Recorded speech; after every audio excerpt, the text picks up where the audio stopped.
Qur'an chapter 95, Surah At-Tin by Sayyid Qutb, translation by Muhammad Al-Amrani. In the name of God, the most compassionate, the most merciful. By the fig and the olive, by Mount Sinai, and by this secure city. We have indeed created man in the finest stature. Then we reduced him to the lowest of the low, except for those who believe and do righteous deeds. For them is a reward unceasing. So what can make you deny the judgment thereafter? Is not God the wisest of judges? The essential truth presented in this surah is the innate upright nature that God has endowed in humanity, a nature aligned with faith, leading to its ultimate perfection. However, when man deviates from this natural disposition and strays from the path of faith, he falls into the depths of degradation. God swears by the fig and the olive, by Mount Sinai, and by this secure city. This oath, like others in the Qur'an, serves as a frame within which this profound truth is revealed. Mount Sinai is where Moses was called, and the secure city is Mecca, the sacred sanctuary of God. The connection of these places with faith is clear. As for the fig and the olive, their significance might seem less apparent. Interpretations abound regarding these symbols.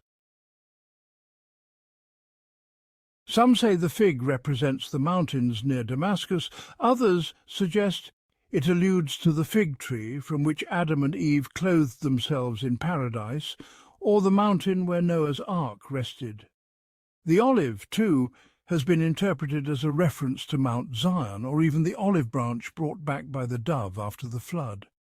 Yet perhaps the fig and the olive are simply what they are, symbols of places or memories connected with faith and the divine, echoing the idea that man was created in the finest stature, possibly in the garden where life began.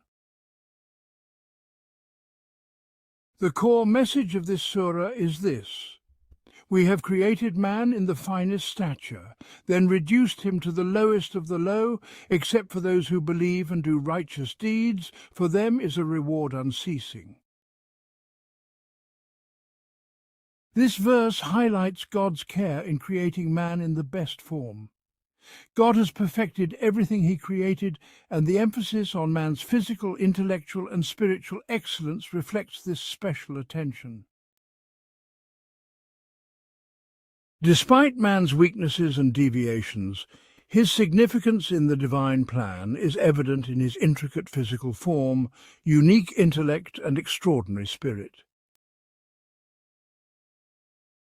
It is in the spiritual realm that man's greatness truly manifests.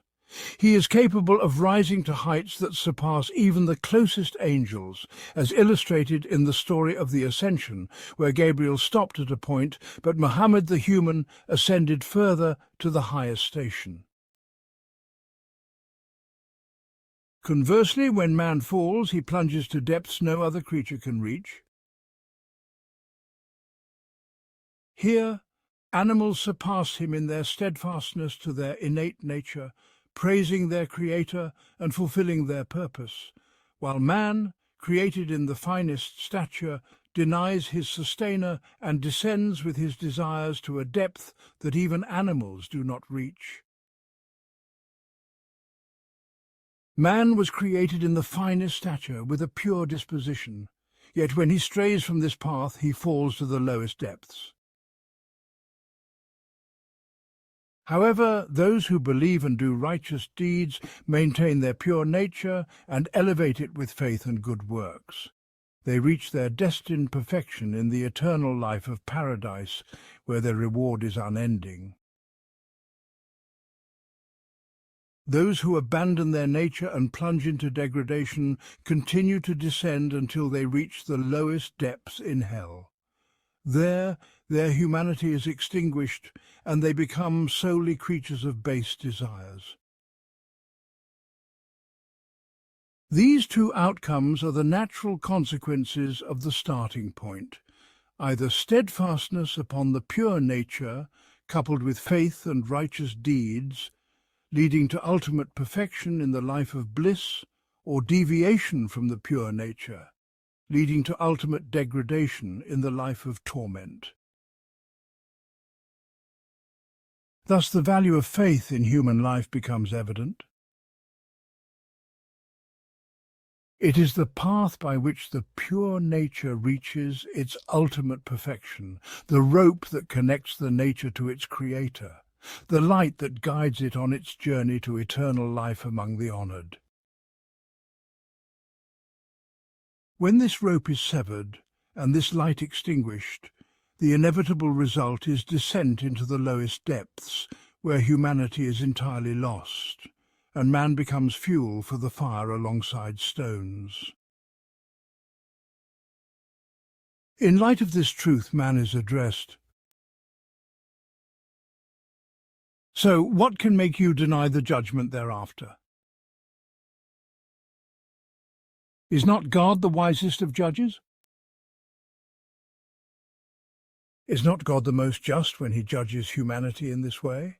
Is not his wisdom manifest in this judgment upon believers and disbelievers?